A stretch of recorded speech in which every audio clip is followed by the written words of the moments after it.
Саламатсыздар ма? Қазір біз сіздермен квадраттық функцияны толық зерттеп, қалай оның графигін салуды үйренейік. Бірінші есебіміз бізде былай дейді.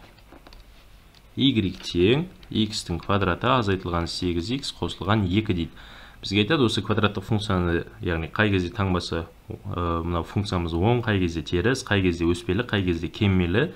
Одан кейін енді осының графигін салсын деп тұр жалпы. Зерттеп осы функциямызды. Ең бірінші мынаның біз қазір төбесінің координаталарын табудан бастайық. Мына жаққа жазайық, яғни m және n деген бізде бұл төбесінің координаталары. Мына жаққа жазып қояйын. m және n деп. m-ді табатын бізде арнайы формуласы бар. Ол бізде минус b бөлінген 2a, ал n-нің формуласы минус дискриминант бөлінген 4a деген формула арқылы есептелінеді. Енді осы жерден мына ABC деген коэффициенттерімізге келетін болсақ, A деген коэффициентіміз 1, B дегеніміз минус 8, C дегеніміз 2-ге тең екен. Сонда көріп тұрғандарыңыздай, мынаны квадраттық функцияның біз қазір енді мына m және n есептейміз, яғни төбесінің координаталарын. m-ді есептейтін болсақ, онда ол минус 8 бөлінген 2 еселенген 1 дейді. Сонда бұның жауабы 4-ге тең екен. Ал n-ді есептейтін болсақ, n-нің формуласы бойынша ол минус 8-дің квадраты азайтылған 4 еселенген 1 көбейтілген 2 бөлінген 4 еселенген 1. Яғни мынауымыз минус алымында 64 азайтылған 8 бөлінген 4. 64-тен 8 азайтатын болсақ бізде 56, 56-ны 4-ке бөлсек минус 14 екен. Яғни мына берілген параболамыздың бізде төбесінің координатасы 4-те минус 14 деген нүктеде орналасқан екен. Және де бір назар аударсаңыздар, бұл тармақтың a дегеніміз 0-ден үлкен болып тұр ғой, мынау x квадраттың. Яғни мына x квадраттың алдындағы коэффициентіміз ғой мынау. Демек, онда бұл тармақтармен жоғары қарай бағытталған болады. Тармақтары.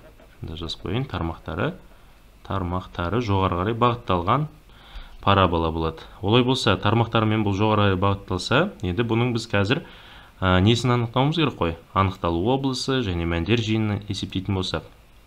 Ең бірінші қазір мынаның OX және OY осьтермен қиылысу нүктесін анықтайық. OX пен бұл қай кезде қиылысады? OX пен қиылысу үшін бізде Y тең 0 және Y тең бастапқы берілген квадраттық функциямызды жазады екенбіз. Яғни мына бастапқы берілген квадраттық функциямен мына Y тең 0 деген түзудің қиылысқан жерін алады екенбіз. Сонда сол жерде бұл OX осьмен қиылысады деген сөз. Сонда x квадрат азайтылған 8x қосылған 2-ні біз 0-ге теңестіреміз. Бұл жерден біз x1, x2 деген түбірлерді аламыз. Сонда x1-де 0 және x2-де 0 деген нүктелеріміз біздің OX осьмен қиылысу нүктесіне болады. Олай болса, x1 мен x2-ні есептейін. Мен онда 8 плюс-минус түбірдің астында бағана біз есептедік қой, дискриминантымыз бізде қаншаға тең болды?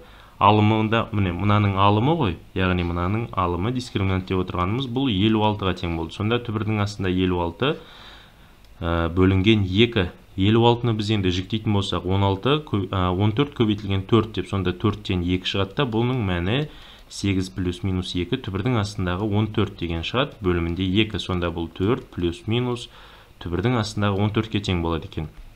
Яғни x1 және x2 дегенді осы жерден таптық қой.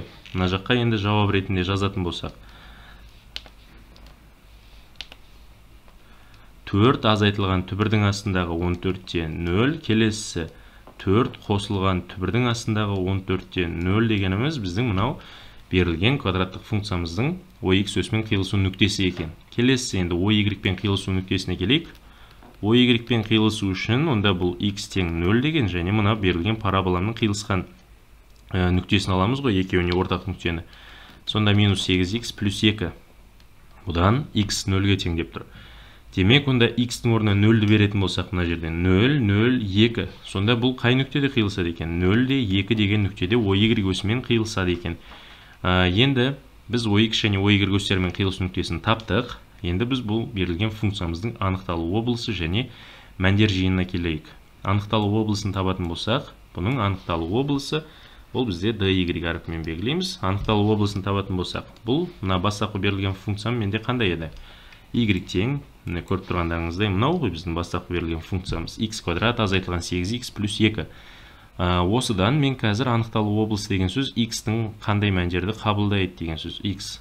Бұл жерден көріп тұрғандарыңыздай анықталу облысы минус шексіздіктен плюс шексіздікке дейін дейді. Яғни бұл деп отырғанымыз dy тең r деп жазсақ та болады. Минус шексіздіктен плюс шексіздікке дейін. Ал енді осының мәндер жиынын есептейтін болсақ, y мәндер жиыны, егер мына берілген параболамыз, мына жаққа жазып қояйын, жалпы.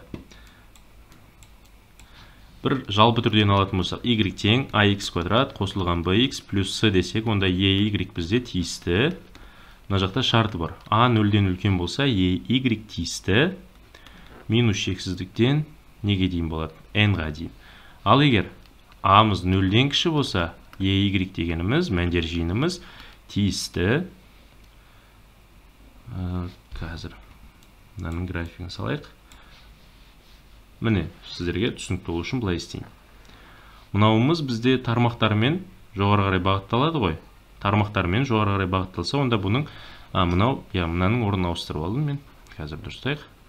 Яғни міне қараңыздар. Сіздердің параболаларыңыздың графигі мына түрде болса, онда бұның мәндер жиыны деген бізде y қой. Яғни мына жеріміз, мынау n, мына нүктеміз m болады. Сонда бұл не болады екен? n-нан плюс шексіздікке дейін деген болады. Өйткені мына көріп тұрғандарыңыздай, мына берілген параболаның ең кіші мәні мынау төбесі болып тұр ғой бізде, n-ға тең. Ал егер мынау a 0-ден кіші болса, онда ол керісінше тармақтармен төмен қарай бағытталған болады да, онда сіздерде мынау n деп отырғандарыңыз сіздердің ең үлкен мәніне тең болады екен ғой. Сонда мынауымыз минус шексіздіктен n-ға дейін деген болады. Міне мынаны естеріңізде сақтап алыңыздар. Енді біз қазір осыны пайдаланатын болсақ, жалпы мынаны тармақтармен бұл жоғары қарай бағытталған ғой.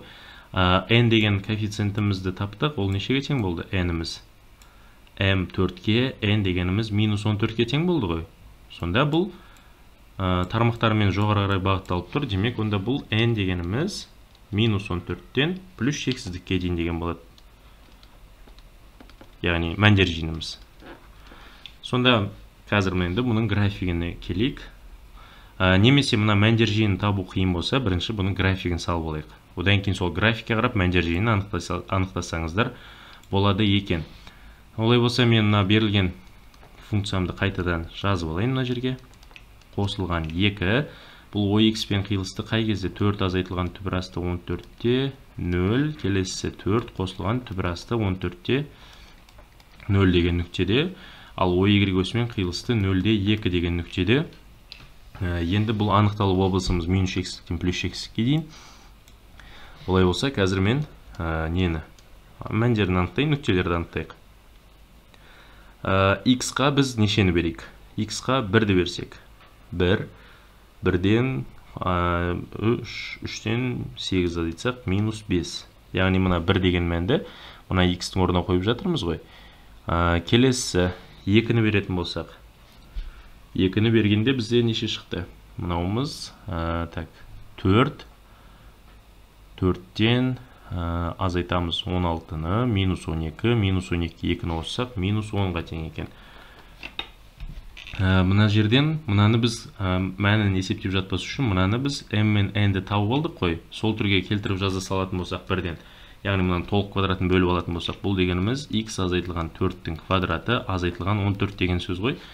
Өйткені мына m дегеніміз 4-ке тең деп бағана тауып кеттік, n-нің мәні минус 14-ке тең екендігін тауып кеттік. Сонда мына берілген квадраттық функциямыз міне мынандай түрде толық квадраты бөлініп алынады екен.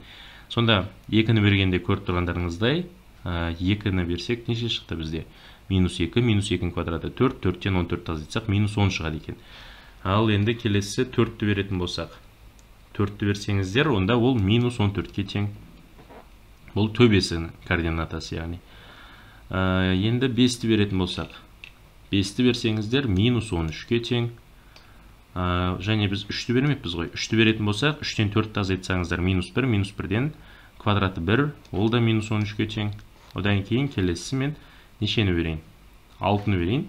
6-ны берсек, 6-тан 4-ті азайтсақ 2, 2-нің квадраты 4, 4-тен 10-ның 4-ті азайтатын болсаңыздар, минус 10 екен.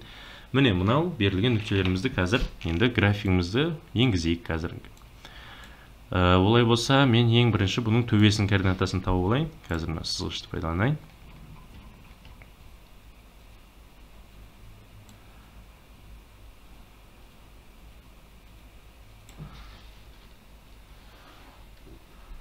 Енді мынаны қазір бұлай 90 градус жасап алайын қазір.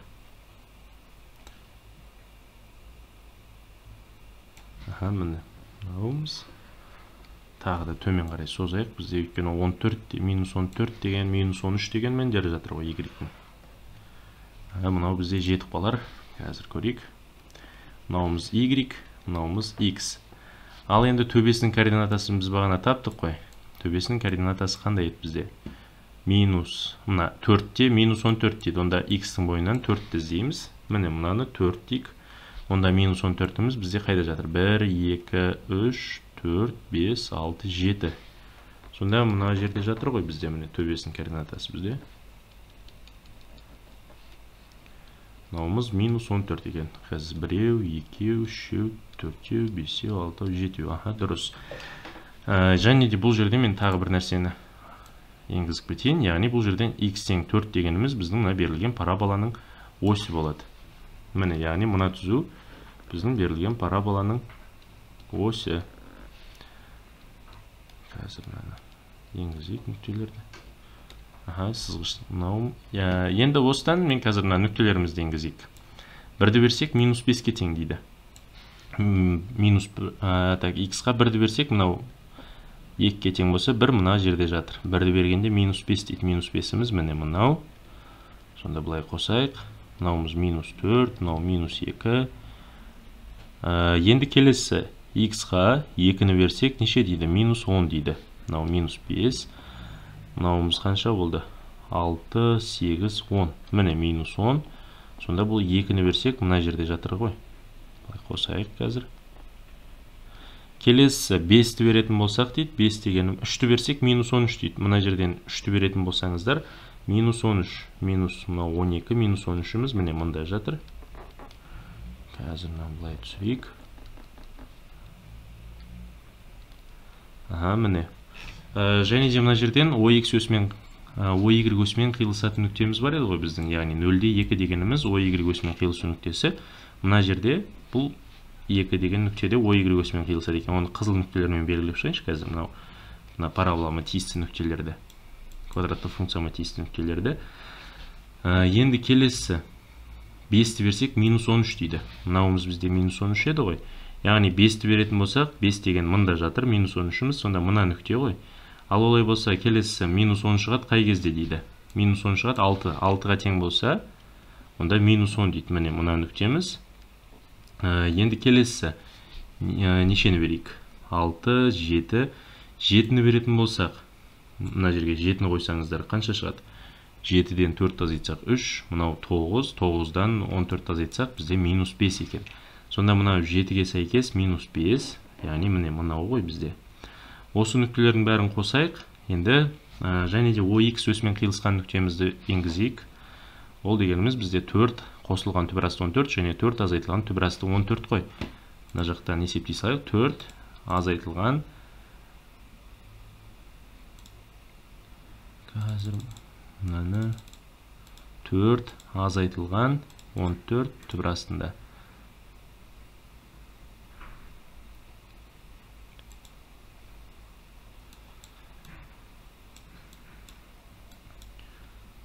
Так, мынауымыз бізде 4 түбірасты 14 дейді. Одан да 14 түбірастынан шығара салайық. Осыдан 4 азайта салайын. Міне, таңбамыз теріс болып тұр ғой. Енді осыны керісінше алсақ 0,25, яғни плюспен алатын болсақ, сонда мынаны жақындатсақ, мынау 1 болса, яғни шамамен мына жер ғой бізде. Мынау 4 азайтылған түбірасты 14-тің мәні. Ал 4 қосылған түбірасты 14-тің мәнін есептейтін болсақ, ол 3-те 7, 4-ке қосатын болсақ, 7-те 7. Шамамен 7,7 дегеніміз міне мына нүкте. Яғни мынау 2, оны көк түспен белгілейін. Мына 2 көк түспен белгіленгеніміз, бұл яғни 4 азайтылу түбірасты 14 және 4 қосу түбірасты 14 деген нүктеміз ғой.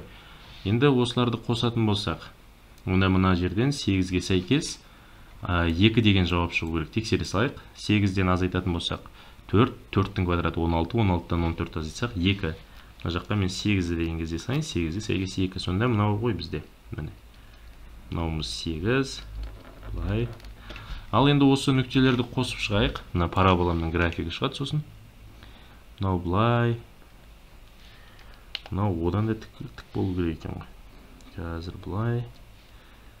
Мынаны қосайық. Мынау бұлай. Міне оң жақ бөлігін салдық. Енді сол жақ бөлігіне келетін болсақ, мынау былай, одан кейін былай. Міне салынды. Міне көріп тұрғандарыңыздай біз параболамыздың графигін салдық. Міне бағанағы сіздерге айтып кеткенімдей, міне мәндер жиынымыз -14-тен +x-ке дейін дегенді бірден анықтап едік қой. Міне мына формула, мынау бойынша. Міне мынау естеріңізде болсын. Міне мынаны жазып алыңыздар дәптерлеріңізге. Бұл мәндер жиыны міне осылай анықтала салады екен. Сонымен көріп тұрғандарыңыздай, мынау параболамның графигін салдық. Ал енді бұның таңбасы қай кезде, яғни функциямның таңбасын анықтаймыз ғой. Қай кезде функциям оң, қай кезде функциям теріс екенін, яғни таңба тұрақтылығына келетін болсақ. Ең бірінші көріп тұрғандарыңыздай, y-тің 0-ден үлкен болатын жері, ол бізде міне, әрине, мына жерден мына нүктеге дейін. Одан кейін мына нүктеден былай қарай қайтадан функциямыз оң ғой. Сонда мына жаққа жазайық. Үшінші қадам ба, яғни таңбасын анықтайтынымыз. Қазір біз бағана қалай нөмірлеп едік? Ешқандай нөмірлемеген екенбіз, онда бұны да нөмірлеме қояйық. Бұны онда 1 дей салайын. X егер тиісті минус шексіздіктен, көріп тұрғандарыңыздай бізде мына нүкте ғой. Мына нүкте дегеніміз бізде 4 азайту түбір асты 14. Одан кейін бірігу 4 қосылған түбір асты 14-тен плюс шексіздікке дейін деп болса. Яғни міне 4 қосу түбір асты 14-тен плюс шексіздікке дейін. Мына кезде көріп тұрғандарыңыздай, мынау y-тің мәні сіздерде қандай болып тұр? 0-ден үлкен ғой, өйткені мынау үстіңгі жақта бізде 0-ден үлкен y. Олай болса, y-іңіз сіздерде 0-ден үлкен екен. Яғни функцияларыңыздың мәні оң деген сөз, таңбасы оң. Ал енді келесі, x тиісті, мына екеуінің аралығы керек қой енді бізге. Мына нүкте және мына нүктенің арасындағы мына жерімізге сәйкес, онда y-тің мәні бізде қалай болады екен? X-іміз тиісті 4 азайту түбір асты 14, одан кейін 4 қосылған түбір асты 14 болса. Онда бұл жерден y-іміз 0-ден кіші деген болады екен. Y-тің таңбасы, яғни теріс деген сөз. Міне көріп тұрғандарыңыздай, мынау бізде теріс мән ғой. Барлығы міне -2, -4, -5, -10, -13, -14. Енді екіншісі, қай кезде мына функциямыз бізде не болатынын анықтайық. Таңбасын анықтадық, міне функциямыз оң және функциямыздың мәні таңбасы теріс, яғни таңба тұрақтылығы аралықтарын таптық. Енді мынаның өсу және кему аралығын анықтауымыз керек қой. Функцияны көріп тұрғандарыңыздай, мына функциямыздың өсі x тең 4 деген түзу. Демек, онда бұл екі аралыққа бөлінеді. X тең минус шексіздіктен 4-ке дейін. Келесі аралығымыз x тиісті 4-тен плюс шексіздікке дейін деген болады. Міне көріп тұрғандарыңыздай, минус шексіздіктен 4-ке дейін келе жатса, мынау функциямыз барған сайын не істеп бара жатыр? Міне, сіздер негізгі бағыттарыңыз былай ғой, солдан оңға қарай x-іміз өспелі болады. Міне, x-іміз сонда мына жақтан керісінше оңға қарай өсіп бара жатыр. Ал мына y-ті көріп тұрғандарыңыздай, мына жақта мысалы мәніміз нешеге тең? Өте бір, мысалы 10-ға тең. Мына жерде көрдіңіздер, 2-ге тең. Мұнда -2, мұнда -5, мұнда -10, мұндан -13, мұндан -14. Яғни минус шексіздіктен 4-ке дейін функциямыздың мәні не істеп бара жатыр екен? Міне, төмен қарай бағытталып бара жатыр, демек кеміп бара жатыр. Сонда мына кезде бізде y-іміз, яғни функциямыз кеммелі екен. Ал енді қай кезде қайтадан өспелі десеңіздер, міне, мұнда -13, мына кезде -10, мынау барған сайын енді мына 4-тен бастап плюс шексіздікке дейін мына функцияларыңыз қайтадан керісінше не істейді екен? Өседі екен. Сонда мына жерге біз функциямыз мына кезде өспелі деп осылай жазуымыз керек екен. Егер сіздерге квадраттық функцияны толық зерттеп, графигін сал десе, міне ол осы түрде жүзеге асырылады балалар. Міне мынаны мен қазір кішірейтейін. Сонда ең бірінші сіздер не істейсіздер? Мына берілген параболаларыңыз, квадраттық функцияның төбесінің координатасын анықтайсыздар. Одан кейін тармақтармен жоғары қарай бағытталған болса, a 0-ден үлкен, ал егер тармақтармен төмен қарай бағытталып қай кезде a 0-ден кіші дейсіздер. OX өсімен қиылысу нүктесін табамыз, OY пен қиылысу нүктесін табамыз.